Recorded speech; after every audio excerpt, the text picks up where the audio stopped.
Chers compatriotes, je m'adresse à vous aujourd'hui avec le sérieux et la responsabilité qui commande la situation nationale pour partager notre lecture de l'accord cadre signé à Doha, un texte qui engage l'avenir de notre nation.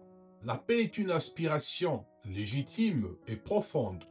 Elle est attendue par nos familles endeuillées, par nos institutions et par l'ensemble du peuple congolais. La paix véritable ne se mesure pas seulement à la cessation des hostilités, elle se mesure à sa justice, à sa souveraineté et à sa capacité à protéger nos institutions et nos concitoyens.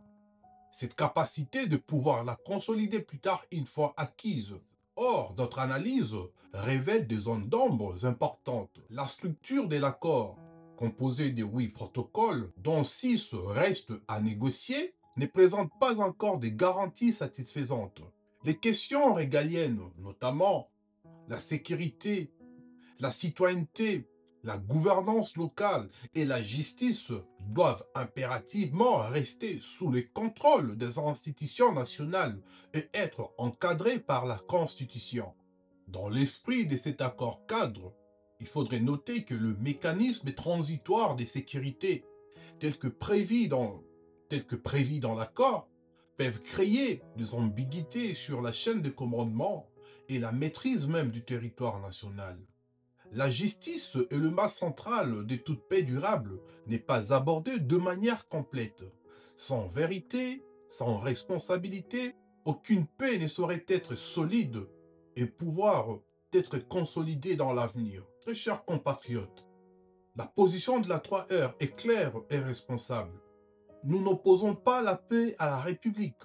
Nous refusons seulement toute démarche qui pourrait affaiblir l'État, compromettre la souveraineté nationale ou légitimer la violence comme instrument de négociation politique et voire légitimer également la compromission comme un instrument de négociation politique. Nous appelons donc à une lecture approfondie, à une clarification de toutes les zones d'ombre et à un rééquilibrage rigoureux des engagements entre le parti. Et surtout, nous appelons à un dialogue global, inclusif, qui ramène tous les Congolais sur la table, sans toute discrimination, sans toute stigmatisation. La République démocratique du Congo mérite une paix solide, durable, transparente et entièrement sous l'autorité de ses institutions.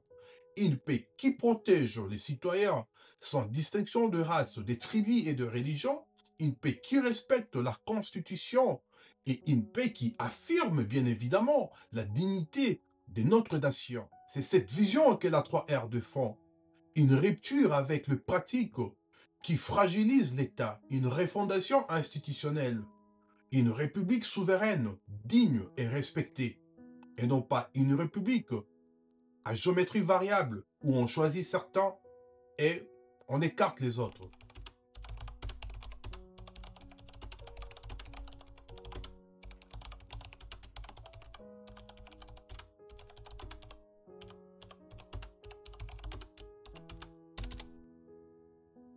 Il faut dire les choses sans détour. Martin Fayoulou, le paysan opposant, c'est un mirage politique. Il s'indigne aujourd'hui, mais tout le monde sait qu'il flirte avec le pouvoir depuis longtemps, au point d'en devenir l'un des rouages les plus utiles, celui qui crie fort pour ne rien déranger au final. Ne vous laissez donc pas tromper par ces nouveaux coups de menton.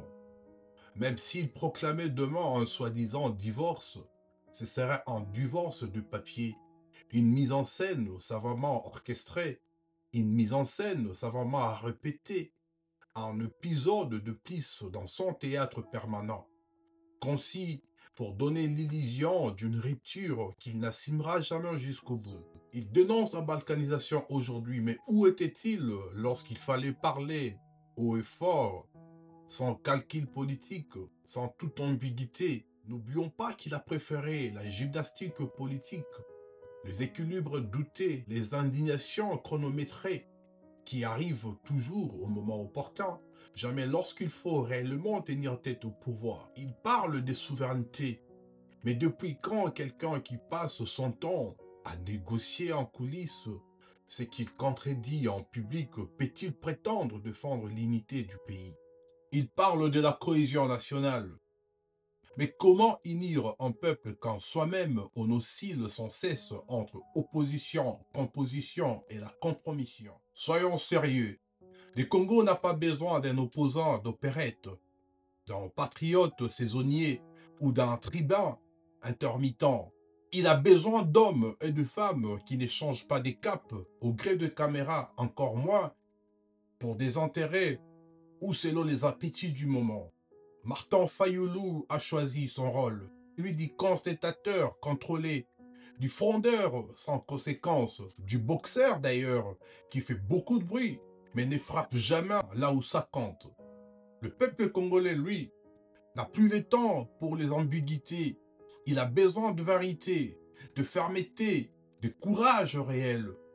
Pas de déclaration théâtrale écrite pour récupérer l'émotion du moment. Qu'on se le dise, le Congo ne sera jamais sauvé par des indignés à géométrie variable, ni par ceux qui prétendent rompre alors qu'ils restent accrochés à la table où tout se décide sans eux.